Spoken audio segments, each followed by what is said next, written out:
naiintindihan kita sapagkat natural lang sa mga nagsisinungaling.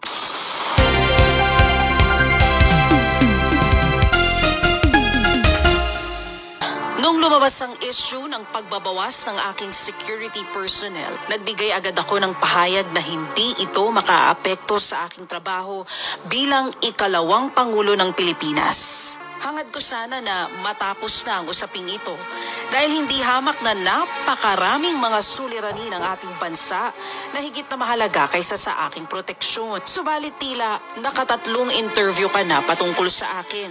Sa isang banda, naiintindihan kita sapagkat natural lang sa mga nagsisinungaling na magkaroon ng sari-saring kwento at dahilan.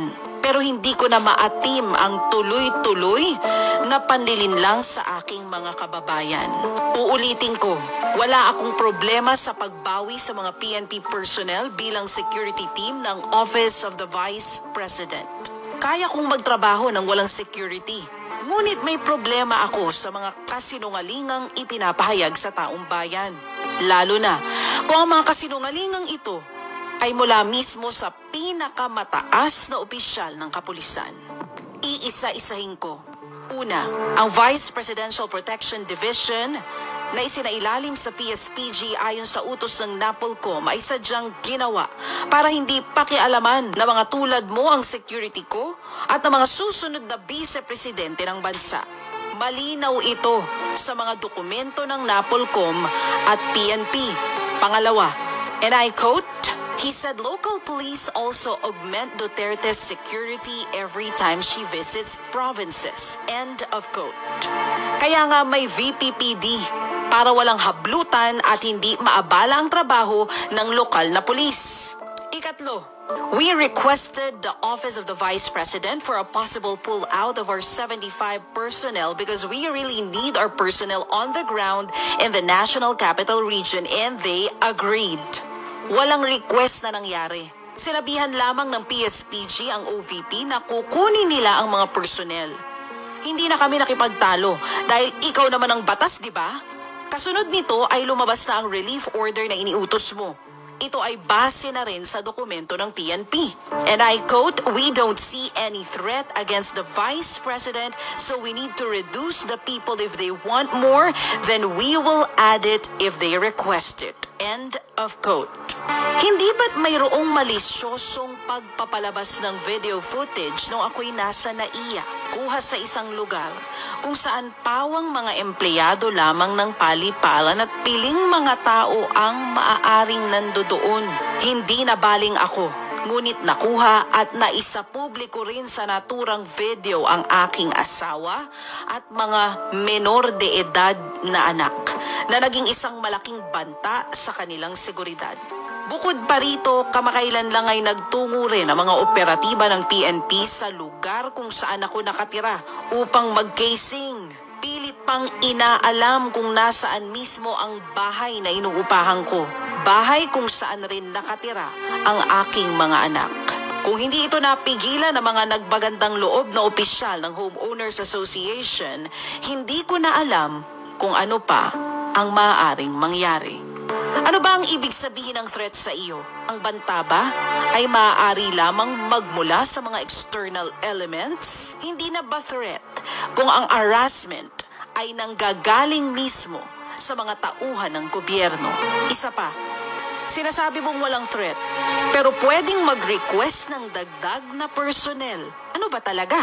Kung talagang wala kang nakikitang banta laban sa akin, bakit nagtira ka pa ng 45 na tauhan ng PNP na ikaw ang pumili? Tandaan mo, pagdating sa seguridad ng aking pamilya, ako ang makakapagsabi kung sino ang karapat-dapat, hindi ikaw. Batas ka lang, hindi ka Diyos. Ikalima, the relief was for police visibility. Maganda sana ang hangarin kung totoo. Ngunit kaduda-duda na ang 38 sa 75 PNP personnel na pinili ninyong masakop ng relief order ay mga pulis na mula sa Mindanao at ipinapalipat sa National Capital Region na para bang hindi kulang ang pulis sa Mindanao. Simula nang maging mayor ako ng 2010, nandyan na ang issue ng kakulangan ng pulis. hindi mo mahahabol ang police to population ratio mo sa pagkuha ng security ko. Ang kailangan ng PNP ay isang chief na makabago mag-isip at gagamit ng makabagong teknolohiya, drones, innovations at iba pa upang mabigyan ng solusyon ang issue ng peace and order. Kung kaya niyong ilagay sa alanganin ang aking seguridad, nag-aalala ako sa uri ng harassment na kaya ninyong gawin sa karaniwang taong bayan. Tulad na lang ng intimidation sa mga ordinaryong mamamayan para sa service ng warrant of arrest para kay Pastor Quiboloy sa Davao City kamakailan. Ang relief ng mga PNP personnel ay dumating pagkatapos ko mag-resign sa DepEd. Pagkatapos ko inihambing ang SONA sa isang catastrophic event at pagkatapos lumabas ang cocaine video. Let us spare our people from all the lies. Let us call it what it is. A clear case of political harassment. Ito ay malinaw. Lalo na't ang saklaw ng relief order ay mga tauhan ng PNP na mayroong trust and confidence ko. Dahil kung hindi sila security ni Pangulong Rodrigo R. Duterte mula pa noong 2016, ay security ko na mula pa noong 2007. It was obviously a targeted list and a targeted maneuver, nothing else. Masyado na atang mahaba ang sulat ko. Ang gusto ko lang naman ay wag mo na akong banggitin sa mga pagpapa-interview mo. Unahin na natin ang pagtulong sa mga nabaha, ang pakikiramay sa mga namatayan, ang mga may nakamamatay na sakit na nagdarasal ng dagdag pa na mga araw, pagtutok sa kahirapan at gutom, at marami pang ibang problema ng lipunan. Para sa bayan, Sara Zimmerman Duterte. P.S. Asahan mo ang sulat sa pagbabalik ng 45 na pulis na pinili mong manatili sa akin dahil hanggang ngayon talamak pa rin ang droga at krimen at nananatili ang takot ng mga Pilipino sa mga daan. Sana naman makatulong ito sa trabaho mo. At laging tandaan, para hindi magkabuhol-buhol ang kwento mo, laging magsasabi ng totoo.